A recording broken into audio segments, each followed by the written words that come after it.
ayat yang ada. Assalamualaikum warahmatullahi wabarakatuh. Bismillahirrahmanirrahim. Alhamdulillahillazi faddalana ala katsirin min ibadihil mu'minin biwasilati ruhul amin fi hadaz zaman Sayyidina wa mursyidina Syekh Muhammad Abdul Ghausifullah Maslul Al-Kutub As-Samadani Al-Mahdi radhiyallahu qaddasallahu sirran nuran. Summa alhamdulillahillazi an'ama alaina wa hadana ila tariqati sufiyah tahdi ilal martabatil aliyah. Allahumma salli ala nabiyyil hashimiyyi Muhammad wa ala alihi wasallim taslima amma ba'du. Ila hadrati syekhina mursyidina Syekh Muhammad Abdul Ghausifullah Maslul Al-Kutub As-Samadani radhiyallahu qaddasul suram. Nafa'allahu bi ulumihi wa usulari wa barakati fi tasriyah. Al Fatihah. A'udzu billahi minasyaitonir rajim. Ya kana budu ya nasya'u. Yang sangat saya hormati Guru Agung Pangarsa Baos Mursyidina wa Mursyidina wasilatum bainana wa bainallah Pangarsa Mursyid urang sadayana, pembimbing ruhani urang sadayana, dokter ruhani urang sadayana, Al-Mukarramin keluarga besar pemangku manaqib, Al-Maghfurlah Allahu Yarham Bapak Haji Budi beserta ibu dan seluruh putra putri mantu cucu adik kakak semuanya keluarga besar, hadirin wal hadirat, asatizah, muballigh muballighah, zakirin wa zakirat, ikhwan akhwat, para pecinta kesucian jiwa yang sedang menempuh hakikat keikhwanan. Bil khusus pada malam hari ini tasyakur binikmat abang kita yang soleh, keluarga Abang Kris beserta Ibu Iis. Beliau hari ini sekaligus melaksanakan tasyakur bin ni'mat. Kita berdoa kepada Allah untuk semuanya yang hadir, yang mendengar, yang menyimak, baik yang ada di sini juga yang di luar sana di seluruh penjuru dunia. Berwasilah kepada Syekh Mursyid Agung Pangarsa Abah Syekh Muhammad Abdul Ghausifullah Maslul Al-Kamil Mukamil. Kita bermohon kepada Allah.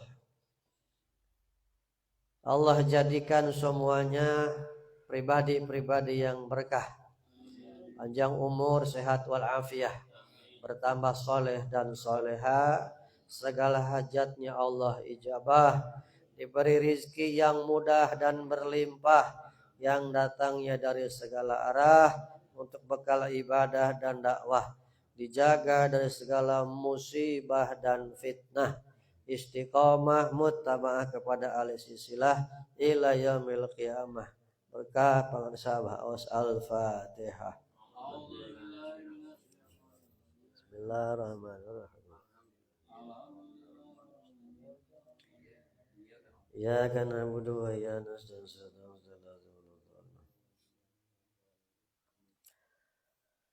Al-Mukarramin, Bapak Ibu, hadirin hadirat, malam hari ini alhamdulillah kita dibisakan ya dengan berkah guru. Perjalanan dari Ciamis walaupun tadi agak sedikit padat di tengah guyuran hujan, alhamdulillah kita bisa nyampe ke sini sama-sama melaksanakan amaliyah tahunan salat sunnah Rajab 10 rakaat di pertengahan yang dilanjutkan dengan sekarang manakiban. Sedikit saja mungkin 15 menit beres ini untuk menguatkan. Ada Ini baru ternyata terjawab ini. Jadi terkadang begini Pak, yang dimaksud qatratus sama'i kan di dalam kitab Miftahus Sudur, natijatu dikir. Natijah itu adalah hasil, cek orang Sunda mah tapak, asar. Jadi ketika kita mengamalkan dikir, nanti Allah beli asar, dampak dari dikir. Nah, kalau membaca dari kitab Miftahus Sudur, juga kitab Fadhailus Suhur, karena memang Fadhailus Suhur untuk perimbangan Miftahus Sudur, ada di situ. Pangarsa Abaos merinci ada 53. Yang rincian ini dari yang 4 di atasnya. Tapi saya ingin menyampaikan yang ada di dalam kitab Miftahus Sudur Syekh Ahmad Sahibul Wafa Tajul Arifin, bahwa natijah dzikir itu diberikan 6. Sudah jelas itu. 1, ijtima'u satati qalbi sahibihi. Jadi Allah akan mengumpulkan diaspora ingatan hati yang sudah tercerai-berai, sudah kemana-mana. Artinya ini indikasi orang ini sedang dalam keadaan masalah. Karena orang yang sedang dalam keadaan punya masalah yang rumit, mumet, pasti pikirannya, ingatan hatinya kemana-mana. Maka solusinya adalah memperbanyak la ilaha. Karena kata Abah Anom, dengan 2 dzikir ini turun pertolongan Allah. Saya ulangi, bersama 2 dzikir ini, dzikir jahar, dzikir khafi, turun pertolongan Allah. Bahkan dijelaskan lagi, dengan 2 dzikir ini, diantaranya hasilnya adalah ijtima'u satati qalbi sahibihi, akan Allah kumpulkan dia seorang ingatan hati yang sudah tercerai-berai, sehingga walaupun dalam keadaan permasalahan, ketika kita dzikirnya diperhatikan, dzikirnya diistiqomahkan, Allah akan jaga keadaan batin kita, sehingga dengan adanya masalah tidak terganggu dengan masalah. Bukan berarti orang dzikir tidak punya masalah. Setiap orang pasti punya masalah, karena hidup ini sendiri adalah masalah. Al-haya mas'alatun. Hidup ini adalah masalah. Kok masalah? Sekarang saya tanya, hidup perlu makan? Perlu pakaian? Perlu apa lagi? Kendaraan? Untuk pergi ngaji misalnya? Nah, solusi-solusi itulah yang mesti kita selesaikan. Artinya memang hidup itu masalah. Hidup perlu makan, maka mesti cari makan. Hidup itu perlu nutup aurat, berarti butuh baju. Bagaimana caranya? Nah, dengan dzikir, dengan 2 dzikir yang diistiqomahkan, yakin pasti, karena yang ngomongnya adalah Khalifah Allah, pengawal merah putih yang ke-37, Abah Anom. Firman Allah yang disabdakan oleh khalifahnya silsilah ke-37 Syekh Ahmad Sahibul Wafa Tajul. Dzikir itu untuk mengumpulkan diaspora hati yang sudah tercerai-berai. Nah, sebentar ini saya matikan dulu, banyak yang masuk ini. Riwayat yang Allah abadikan, ini menarik. Ini bercerita tentang ijtima'u satati qalbi. Saya baca saja ya. Itu riwayat tentang Nabi Yunus. Riwayat Nabi Yunus diabadikan oleh Allah di dalam Al-Quran surat As-Saffat atau surat ke-37 ayat ke-143 sampai 144. Saya tidak bercerita tentang kronologis karena kronologisnya Nabi Yunus itu dakwah kepada umat. Ku umatnya kalau dilelewe bangani, diledek. Bukannya ikut Nabi Yunus, ikut kepada agama tauhid, ikut kepada jalan Allah, malah oleh umat ini dicaci, dimaki, diledek lah. Maka Nabi Yunus manusiawi, sisi manusiawinya ada, yaitu merasa putus asa. Aing geus beak dengkak cik kasar gitu. Saya sudah habis usaha, saya mesti bagaimana lagi? Dakwah dengan halus sudah, dakwah dengan tegas sudah, tapi kalahkah umat seperti ini. Ya sudah ya Allah. Nabi Yunus sisi manusiawinya putus asa, pergi. Ya, lari dari dakwah. Naiklah perahu. Izin Allah, terjadi suatu kejadian yang di luar dugaan. Yang mana kata kapten kapal mengatakan ini perahu bebannya berlebih. Maka mesti ada salah satu yang dibuang. Ya, barang-barang sudah, masih perahu itu. Maka diundi kocok. Yang keluar Nabi Yunus. Cek Nabi, salah ya mah. Balikan nih, ulangi. Dikocok lagi, diundi lagi. Dikeluarkan Nabi Yunus dari bebas itu. Sampai ketiga kali tetap mesti yang dibuang ke laut adalah Nabi Yunus. Sebenarnya ini skenario Allah akan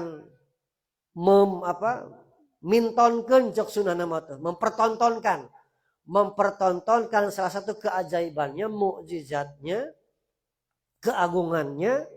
Maka ketika Nabi Yunus dicemplungkan ke laut, langsung diambil oleh ikan. Maka diabadikan dalam surat As-Saffat, surat ke-37, surat ayat ke-143 dan 144. A'udzu billahi minasyaitonir rajim. Bismillahirrahmanirrahim. Falaula annahu kana minal musabbihina lilabbatha fil batnihi ila yaumil qiyam ila yaumil yub'atsun. Ini tulisannya kecil-kecil jadi nyurang-nyurang karena kecil tulisannya.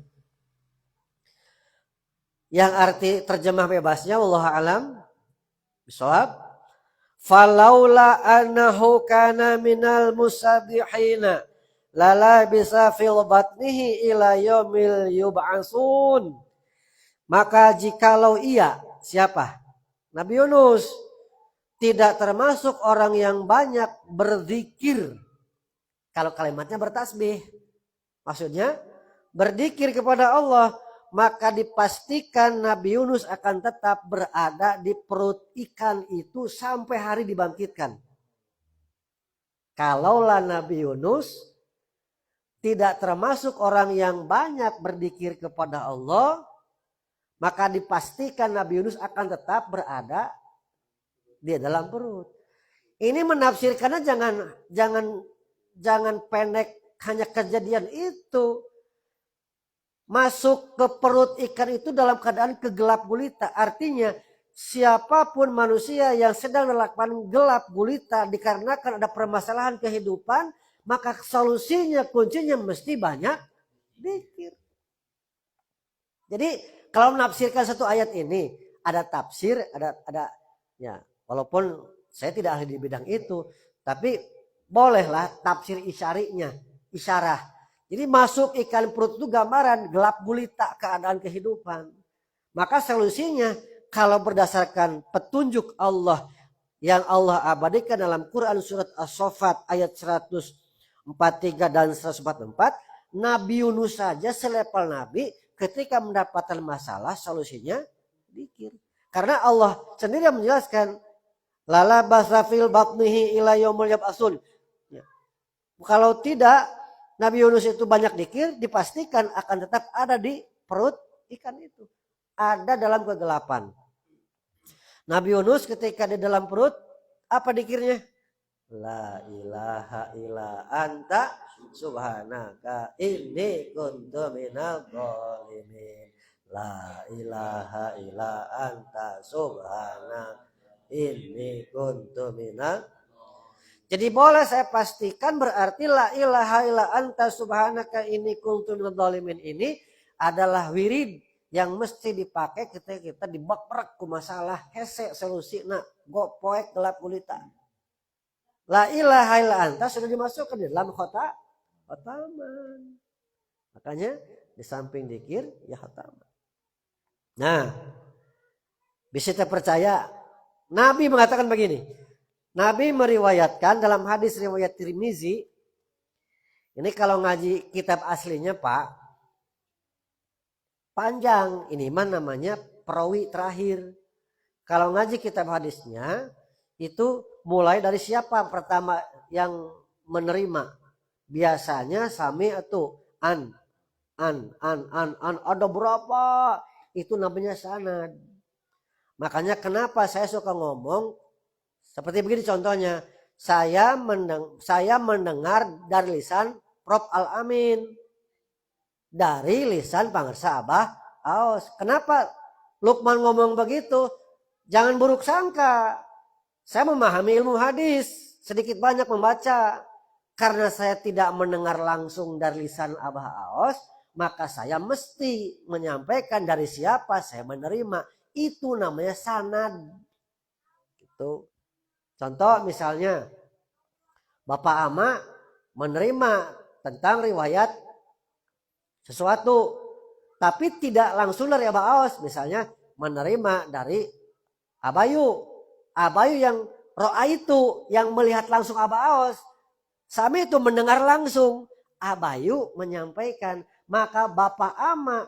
Kalau Bapak Ama ingin disebut sidik di dalam ilmu. Benar dalam ilmu. Maka mesti jujur. Jujurnya ahli ilmu disampaikan. Saya menerima ini dari Abayu. Abayu dari Abah Aos. Itu seperti itu rumusnya. Kaidahnya. Ya. Sedikit paham ya. Ada gambaran ya. Nah, kenapa saya menyampaikan dari. Saya mendengar. Karena saya tidak mendengar langsung dari Abah Aos. Beda. Dengan sesuatu yang mendengar langsung dari Abah Aos. Saya sampaikan, saya mendengar sendiri dari Abah Aos. Seperti apa contohnya? Saya manusiawi Pak. Ketika dalam keadaan ada permasalahan, namanya hidup. Ini saya mesti bagaimana? Ini sudah dilaksanakan, dan ini mesti jalan, ini mesti tapi seperti ini. Abah menyampaikan begini. Sing ridho ditempatkan ku Allah dina posisi ayeuna supaya hampang perjalanan hidup urang. Tak eta mah menerima langsung dari Abah Aos. Artinya yang suka menjadi berat di dalam hidup itu tidak menerima qadar atau ketetapan Allah ketika Allah menempatkan kita saat ini. Jadi berat. Maka ketika kita merasa ridho kata daud pangsa bakapasi saya menerima langsung sing ridho ditempatkan ku Allah di saat ayeuna supaya perjalanan hidup orang hampang. Pangersa Abah tahu berarti saya sedang ada permasalahan. Nah, jawabannya berarti saya mesti ridho menerima ketetapan Allah walaupun tidak sesuai dengan itu. Tapi kalau saya tidak menerima langsung dari Abah, saya menerima dari siapa? Maka saya sampaikan, saya menerima dari A, saya menerima dari B. Dari Abah Aos begini. Ya, sedikit ya gambarnya. Ini supaya menceraikan kebekuan pemikiran Pak. Karena jadi akhirnya buruk sangka. Gitu. Seolah-olah tidak ada perawi yang lain. Karena memang saya mendengar dari beliau. Gitu. Ya. Baik. Qala Rasulullah sallallahu alaihi wasallam. Man sama si rada gini pada nih jadi rada jauh membacanya. Matanya sudah plus merenya. Man sarahu ayastajiballahu lahu indas sadaid wal karbi wal yakthir du'aan fi rakhai. Ini sabda Nabi riwayat Imam Tirmizi. Barang siapa orang yang ingin Allah mengijabah doanya di masa kesulitan dan genting. Maka hendaknya ia memperbanyak dzikir kepada Allah ketika dia dalam keadaan lapang. Jadi dzikir dulu ketika lapang. Nanti ketika Allah memberikan satu ujian sudah ada solusi. Makanya saya sering menyampaikan, orang dikir itu bukan tidak diuji, tapi diuji. Tetapi Allah memberikan ujian itu, solusinya sudah disiapkan. Maka tidak menjadi masalah akhirnya. Seperti begini. Allah akan memberikan sesuatu sifat jalaliyahnya. Jadi jalaliyah itu kelembutan Allah di dalam tegas sifat tegasnya. Karena kalau mengatakan jamaliyah pun sama. Itu kelembutan Allah di dalam Rahman Rahim, di dalam rahmaniyahnya Allah. Kalau jalaliyah, rahmaniyah Allah dalam ketegasannya. Jamaliyah adalah rahmaniyah Allah di dalam kelembutannya. Jadi jalaliyah dan jamaliyah kedua-dua juga rahmaniyah Allah. Tujuannya ada. Contoh begini. Ini mah contoh. Penjahat, preman lah. Preman kampung, resek. Ku Allah tadi bere gering. Dikasih sakit. Yang mana sakit itu parah. Dan waktunya lama. Allah memberikan petunjuk, memberikan hidayah melalui sakit. Sehingga ketika sakit si preman itu sadar. Cek preman teh. Gusti, kalaulah aku diberikan sehat umur panjang, aku akan bertobat. Jadi sakitnya itu adalah bentuk rahmaniyah Allah di dalam ketegasannya. Siapa orang yang ingin sakit? Sok tanya. Hayang gering? Tapi buktinya kasok dibere gering. Ya. Nyeri suku misalnya, nyeri sakit kepala, nyeri huntu. Naon we? Itu sebenarnya rahmaniyah Allah dalam bentuk ketegasan yang mana di balik jalaliyah ada hikmah yang mesti diambil. Kalau orang itu termasuk ulil albab yang cerdas, bukan hanya intelektualnya, tetapi cerdas emosionalnya, cerdas spiritualnya, maka ia akan pandai memetik hikmah di balik setiap kejadian. Contoh lagi. Enak dipuji, enak dihina. Enak dipuji, Bu. Halo. Enak dipuji, disanjung apa dihina? Enak menurut hawa nafsu enak dipuji. Padahal di balik hinaan itu adalah cara Allah memberikan rahmaniyah di dalam ketegasannya. Jikalau hinaan, cacian, umpatan itu diterima dengan sabar, maka sesungguhnya dia sedang menerima transfer amal baik dari orang yang menjelek-jelekannya. Kalau orang itu tukang manakiban misalnya, tukang ngaji, maka pahala ngajinya diambil. Diberikan kepada yang digibahi, yang dijelek-jelekan. Kalau dia tukang tahajud, maka kebaikan dari sholat tahajudnya ditransfer kepada orang itu. Kalau dia ahli sodakoh kebaikannya ditransfer. Artinya ketika dia sedang dijelek-jelekan, sedang dihina, diterima dengan sabar, itulah bentuk rahmaniyah Allah dalam ketegasannya.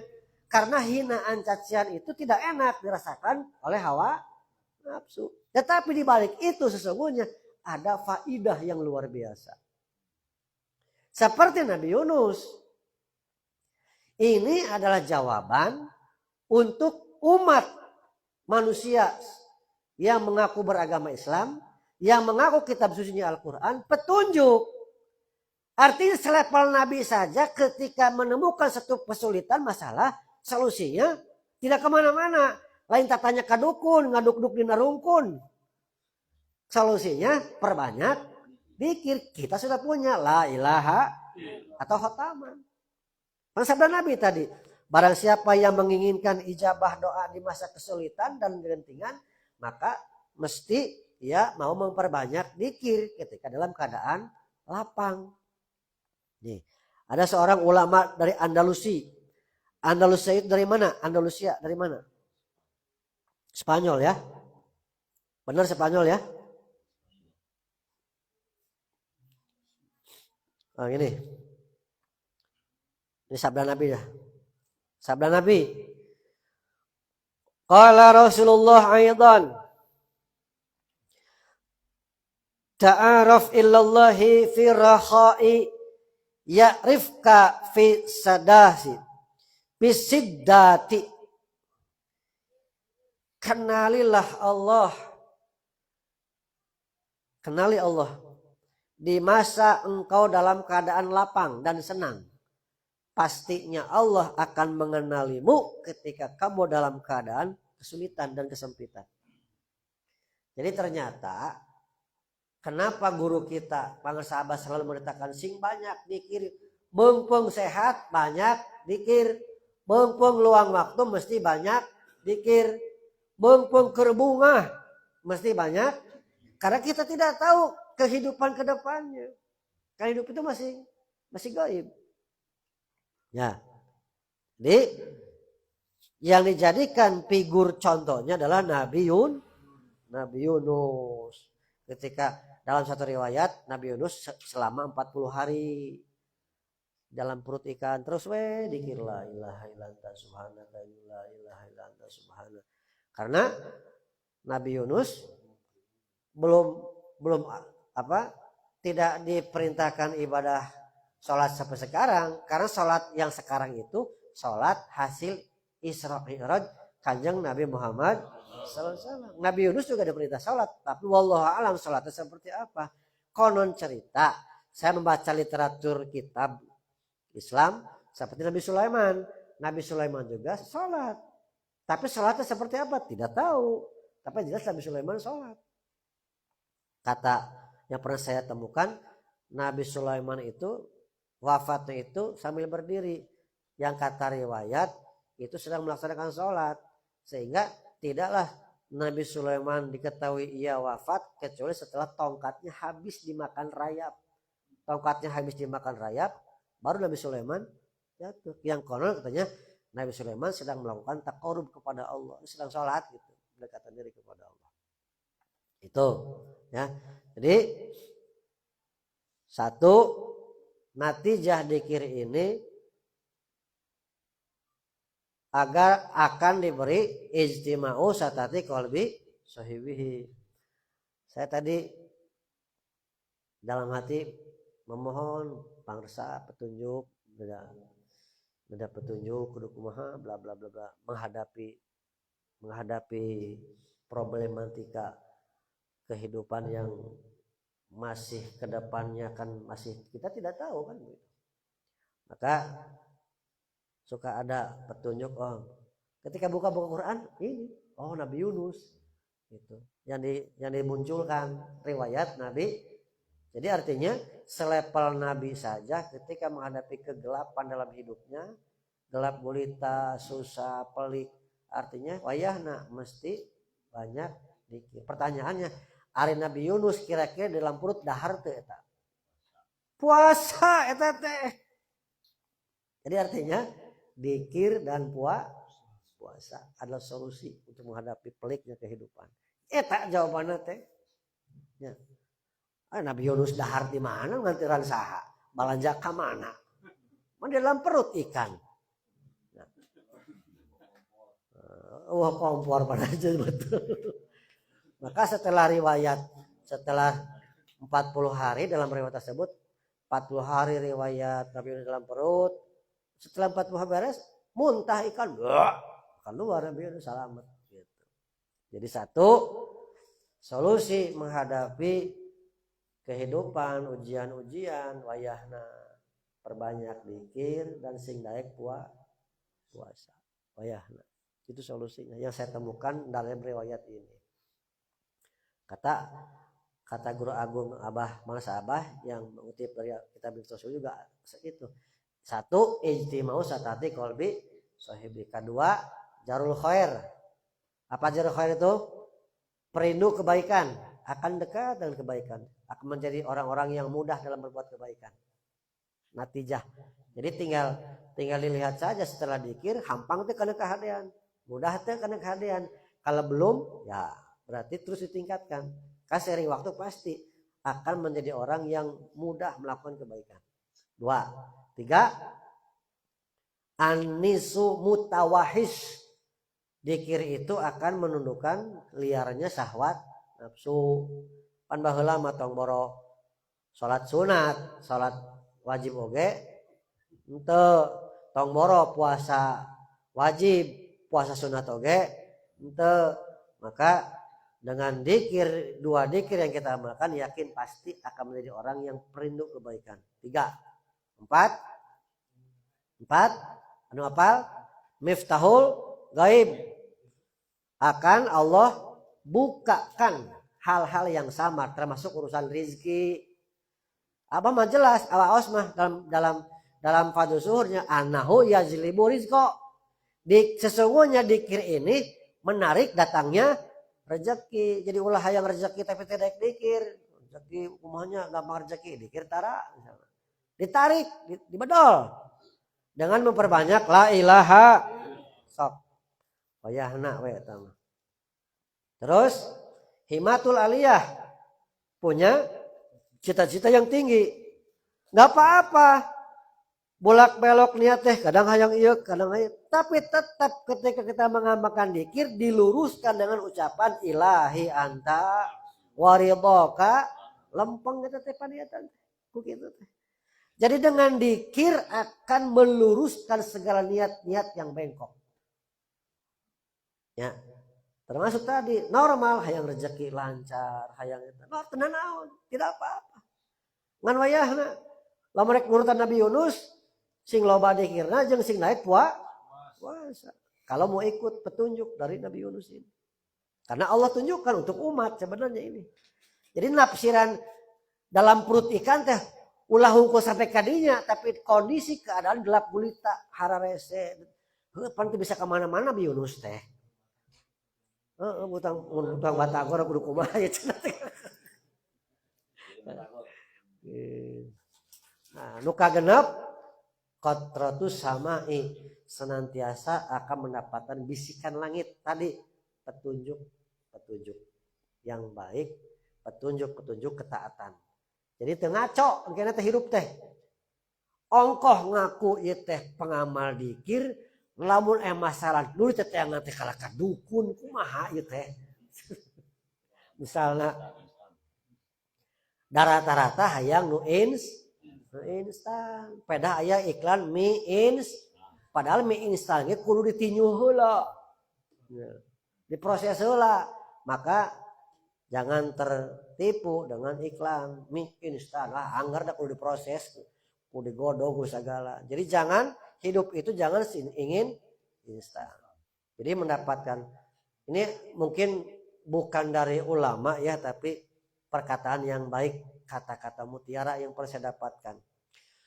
Kesuksesan seseorang yang diraih secara instan akan melahirkan kesombongan.